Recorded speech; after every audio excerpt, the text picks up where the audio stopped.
So the game that has, well, technically Black Ops 7 had the biggest leak this week. Like that was wild. Like the fact that Black Ops 7 literally put out screenshots of multiplayer out of nowhere. Like sometimes you wonder, is this on purpose? But like that one was like literally closed internal playtest images that got put out early. The thing that Battlefield keeps leaking is quite literally like their closed playtest. But I think they planned on having the people leak everything. But at this point, like all of the weapons, all of the class systems have got leaked. And our friend Espresso, aka Jordan, aka E. coli Espresso, aka Shit Coffee, is put together a video about all of the weapons and all of the weapon leaks for Battlefield 6, aka New Battlefield. So I thought we would check this one out because we've been covering Battlefield pretty closely since the Battlefield Labs got announced. Oh, we got the music. Oh, old music. Battlefield is taking a swing for the fences with Battlefield 6, it seems like, and while nothing has been officially announced regarding the game's upcoming offering, I mean, we, officially speaking, don't even know the name of the game. Plenty of the base game has been seen through... Okay, here's the question. Are they going to call it Battlefield 6, or are they going to call it just Battlefield? Like, you know how Modern Warfare rebooted the series? Are they going to do that and just say Battlefield? Or are they going to call it Battlefield 6? Predictions, what do you think? Leaks through the Battlefield Labs playtesting and subsequent data mining that has occurred with the game's assets. One such thing that has been and is continually expanded upon is that of weaponry, a staple within any FPS game, but one of the more consequential pieces to the puzzle when building out the Battlefield title upcoming. Today we're taking a look at the updated list of what we see thanks to data miners, what this means for the future, and perhaps what to expect at the launch of Battlefield 6, and a little bit of an update upcoming for classes within Battlefield 6. So drop your thoughts, drop a like, make sure to subscribe for more Battlefield coverage as we gear up for the reveal and launch in the near future, and make sure to follow over on Twitch to join in on these conversations live as they happen. Would love to chat with you guys, but for now, let's get into it. So this information today comes from Temporal. I'd say the premier data miner. See, that's what I'm thinking too. After 2042, they might go with the reboot angle. We got some people saying 6 of the as well. Battlefield community for those who are not aware of who he is. But coming from the most recent build of, at the time, Battlefield Labs, he was able to pull an updated list for weaponry planned to be coming to Battlefield 6. So let's take a look. Our assault rifles of the 6P67 Cord, the ACE-32, the G36, the G3A4, the HK433, the L85A3, the SCAR-L, the Tavor 7, and Type 20. The carbines, you end up having the AK-205, HK417A2, M4A1, MSBS. See, this is almost weird though, because like how different are all of these weapons going to feel? Like, are they really going to feel that different, or are they just putting all of them in for people who are like weapon enthusiasts to be like, let's try them all out? And like for people who really know I don't know. I'm almost leaning more these days into having less weapons that feel more different. But maybe, I don't know. Rot B, QBZ-192, SCAR SC, SG553R, and the XM7. Your PDWs would include the ACP-10, MP5 MLI, MP7A2, MPX, P90, UMP40, Vector, and the SL9.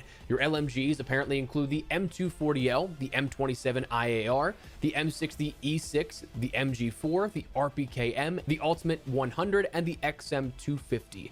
Shotguns apparently will include the 18.5 KSK, the 5.9. We haven't hit snipers yet, and we're already over 40 weapons. The A1, the KSG-12, the M1014, and the DP-12. Your DMRs are reported to include the M39 EMR, the SVCH, the SVDM, and the LMR-27, while your bolt actions will include the M2010, the MRAD, the SV98M, and the Minifix. And finally, your secondaries are apparently going to include the G22, M18, M327T. So 54 weapons at launch. That's a fuckload. RR8, Raging Hunter, M45A1, and the 5.7 Mark III. Now, that's a lot of weapons, a lot of ones that you may end up recognizing, and some ones that may be some fan favorites returning. But one thing to also consider when talking about these weapons is, well, according to Temporal, these are going to utilize fictional names here upcoming. Oh, they're doing all that of them, thing. Who knows? Some, absolutely. They're doing the COD He described that the MPX will be called the GPX, the ACE-32. This is a mistake for a freaking Battlefield game. Let me tell you. So Call of Duty has done this before. We've seen them like label guns like Assault Rifle Charlie and weird crap like that. But I think for like a game that's closer to a mil sim, there's two reasons why they want this. Number one, let's take the G36 for example. They don't want to advertise using a G36 because if someone goes and does something stupid with a G36, they're going to be like, well, it's in Battlefield, so they got the idea from there, which is dumb. Thing number two is they actually have to, I believe, pay copyright fees to the companies that own the title of those weapons, which is dumb. Is the NVO 228 Rappy, thank you for the gifted sub, my dude. E. The G36 would be the B36A4. The G3A4 would be the AK4D, and so on and so forth. On screen, you'll see the ones that he ended up listing explicitly so that we're not just listing every single one of these. But anyways, that's 52 weapons that are data mined as of the most recent Battlefield Labs build, pending no slight changes in recording this to when this is published. So how does that compare to prior Battlefield titles? Is that something that is something that's on par with, a little less, a little more? Well, as for Battlefield 2042, the most recent Battlefield game, that was one that actually kind of caused a little bit of controversy, and it was something that was not favorable. That's horrible. Looked upon because Battlefield 2042 only had 22 weapons at launch. Yes, you had portal weaponry, but for the base game offering as our focus, only 22 were included with that. So a lot more than we had in 2042 at launch. Battlefield 5 had 30 primary weapons, 7 secondaries, and 9 melees. That's actually, 9 melees. Okay, but that 46 is a pretty solid number. 42 total. Battlefield 1 had 21 primaries and 18 sidearms, if my memory serves me correctly. So, stacking up to recent titles, it is more than what we saw at launch for a lot of these. But then when you compare it to, like, the behemoths of Battlefield 4, holy shit. I mean, that had 83 weapons at launch. So it's not quite the most we've ever seen. I didn't know Not by a that. lot, actually. But it is still a decent number of weapons. Does this signal confidence? Personally, I kind of like this. I need to do, like, a documentary on the paradox of choice. Like, we talk about this a lot on the channel as well. And that is when you have too many options, your default go-to is actually not going to be making a decision. So for example, if I go to Steph tonight and say, I'm ordering food for dinner, what do you want? And she goes, well, what are you feeling like? And I say anything. She's just not going to choose. Where opposed to if I go to her and I say, I either want Mexican or pizza, she's going to be like, I don't like pizza, Mexican, right? Too many choices are actually a bad thing. And we've seen this in Call of Duty when we've had like 100 attachments on one weapon. You just stick with one attachment and don't make any changes. Whereas if you have 10 attachments, it's like, okay, I can pick 5 out of 10 attachments. Total. I think that this is a nice offering here to enter into the weaponry category for the title upcoming. I think that it's a solid number of weapons while also still allowing weapons to feel unique and not necessarily washed out by having a million different options. Again, it's certainly way more than 2042's launch, which was a huge talking point leading to that launch, and still to date I feel like is a point that needs to be remembered so we never go back to that low of a number. But my other thing with this number is that it feels like a solid middle ground, because I feel like whenever we take a look at this discussion, a lot of people are going to go one way or the other. And I feel like both sides do have a relatively sound argument that you could make. I don't think I'd go as low as 22. I think like if you do like 34 at launch with a decent amount of attachments and every weapon feels different, I think that's enough. But like 22 is pretty low. And then introduce more weapons as you go, but have them like, again, feel different. The game that does weapons feeling different better than any game is Destiny. I'll say it. Like, and yeah, they're like futuristic and ridiculous, but you pick up a gun and you're like, this feels different than the last hand cannon I used. Especially if they're legendary weapons. Like if we take a look at Battlefield 4, for example, with 83 weapons at launch, one side will say that's too many weapons. There's not enough variance in that weaponry. How can you make anything feel sort of unique and something that you really want to use over one or the other? While the other side may say, well, hold up, that's not necessarily a bad thing because that means that you won't have one specific air quote meta weapon per class or something you could be using. But I think with 52 total weapons, that's a solid middle ground between what you can have in regards to a healthy choice of weaponry, but also it won't be muddied down by too many feeling exactly the same, where you have variance between specific weapons. Yeah, that's a good point. I'd rather have too much than too little. Yes, I do agree with that. Right? Like you have too little, the game feels incomplete. You have too much, you're just overwhelmed. So yeah, I do agree with So that. for me, at least right now, the way that I see it, I like the sound of this, especially based off of what we've seen in the last couple of years, or I guess more accurately, last couple of Battlefield titles, since we're going back to 2016 with Battlefield 1, comparing directly through there. But I think the next big thing that we should talk about is, are all of these going to make it to launch? Because 52 sounds nice, but is it going to be every single one of those? The man's Well, crawling. unfortunately, likely not. Even mentioned by Temporeal himself, he says some are listed as Season 1, and some are just absolutely bare bones in the pipeline of development, indicating that it's going to be a further 40. addition I bet it's well like a beyond what we 40 see at now. launch. Like, it's not something that is ready or will be ready with launch. And honestly, this makes a ton of sense for those that don't know the ins and outs of game dev. If there's live service to be had, post-launch weapons, and seasons to be made, well, just about every game does that model as a live service game in recent years, where content development starts well before those additional DLCs are dropped. Coming from the last 10 plus years of being predominantly Call of Duty focused, having talked with many developers in that space, usually there are about 2 to 3 DLC packs when those were still around, or seasons in recent years, about 2 to 3 ahead of whatever is public and live at that point. So by the time the game launches, they're going to be finishing up a season 2 or 3 of content, putting polish and final touches on that kind of stuff. And it's not a case of, okay, the game just shipped, let's start working on season 1. It's not like that.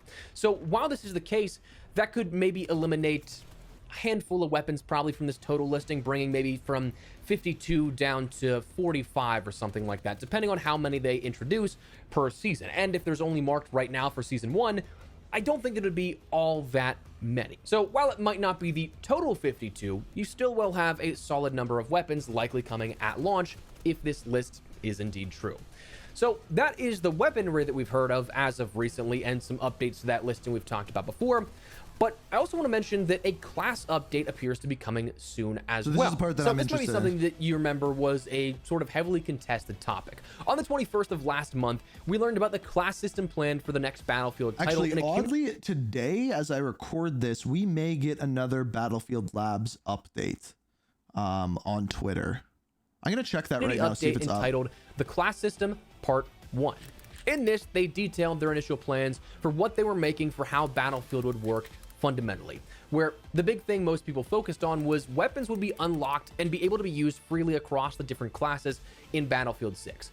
Broken down, this was something that they split into 2 realms: customizable and class-defining features. Customizable was that sort of wing that featured weapon Don't see loadouts, anything. training items, class gadgets, and throwables, while class-defining was relating to things like signature weapons, gadgets, Yeah, so their last one was the Class System Part 1, which is exactly what Jordan is reading.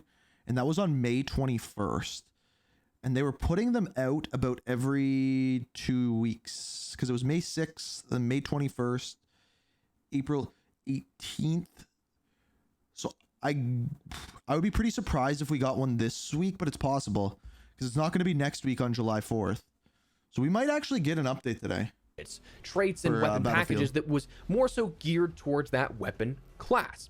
My mind immediately likens it to kind of, not exactly, but kind of the division system from COD World War II for those that were around for that type of stuff, where you had unlocked weapons that could go across various classes, but using specific weapons tailored to those classes would also give you additional benefits, like, for example, with Battlefield 6 was the Recon class. If a sniper is selected, you'll get an increased breath-holding duration, which, to my COD World War II comparison, I think was actually very similar, if not identical, in the bonus you got there. But if you were assault players choosing a sniper, it would not give you that additional bonus. So the class system was something that was focused on signature traits, gadgets, and things alike to incentivize play, rather than restricting specific class sets and weapons to specific classes. All in all, because we already discussed this last month, it was something that I think was expectedly kind of split in the community sentiment depending on how you viewed this. Some people really want that old school class lock where you can't play a sniper, for example, unless you're a recon. Some people want class freedom to play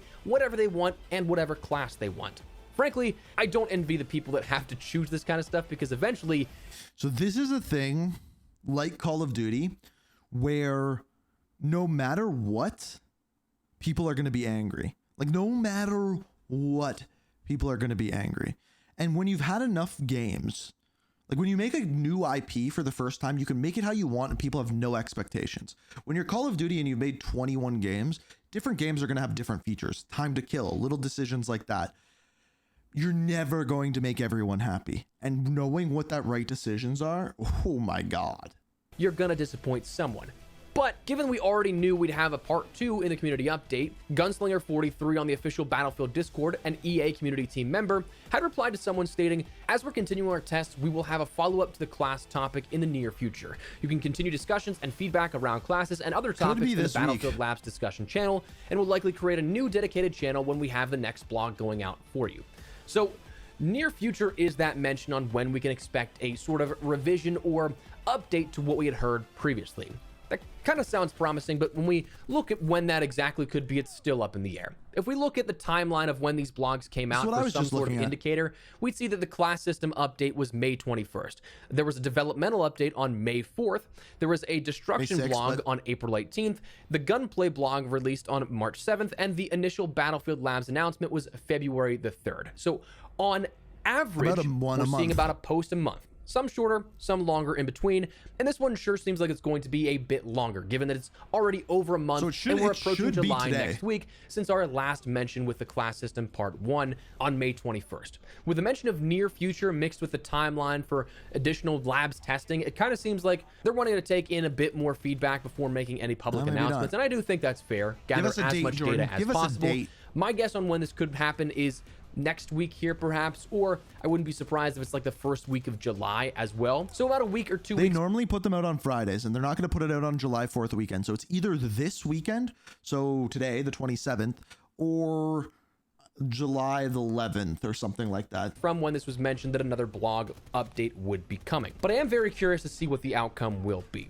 Again, me not necessarily caring as much. I'll play either. I think that it just comes down to a lot of the other fundamentals that can make or break the game. I don't know if that's an unpopular opinion in the Battlefield space, but as somebody that's kind of like always just, okay, I'm open to whatever. If it plays well, I'll like it. If it doesn't, in the given context, then I won't like it. Going in sort of level-headed, I'm curious to see what the outcome will be here of this. If they double down on their sort of freeing approach to weapons and classes, or if they try and build a hybrid system of some kind, if they try and just go... They'll probably try to go hybrid system, but I think eventually they're just going to make it so everyone can use all the weapons. Full class locks. If I'm guessing. We'll have to wait and see, but I'm very curious to see what will happen, but something should be coming soon. But anyways, just wanted to fill you guys in here on the most recent details for Battlefield 2025, or what is likely going to be Battlefield 6. So let me know your thoughts down below. Are you guys liking the sound of the weapon listing we've seen here already data mined? Are you hoping to see anything in particular out of the class update coming in the near future? Let me know your thoughts. But if you guys enjoyed the video, you found it out on insightful, do me a favor and drop a like on it. And of course, if you are new to the channel, make sure you subscribe so you don't miss a single thing regarding all things Battlefield 6 and other FPS content. I'd love to have in the community. But for now, thanks so much for watching. My name is Espresso. I'll see you later. Take care and peace. Peace, Jordan. Peace. Did he forget? Oh, no. I was going to say, did he forget to put these in? He did not. He did not. He remembered. Okay. Yeah. So Battlefield is looking good. I think they're on a good trajectory. It's just where they go next, right? Because their next thing is once they get this honed in, they're going to need to lock in a marketing strategy to pull people from other games, mainly Call of Duty. So I think January or February release before GTA 6, and they're going to need to put a beta out. And I'm guessing that beta will either be July or August. I think the beta season is going to be wild. I think in August, end of August, we're probably going to get a beta. It might be September for Call of Duty, Black Ops 7, and probably a beta for Battlefield as well. So yeah, they're not going to build Battlefront 3 anytime soon, unless they throw out like a teaser at Gamescom for a game that's going to come out in like 2027 at the earliest, which will probably get delayed 3 times. So 2030 Battlefield 3, there you go. Or sorry, Battlefront 3. Can't talk. But yeah, it'll be interesting to see where they go next. But so far, so good with this one.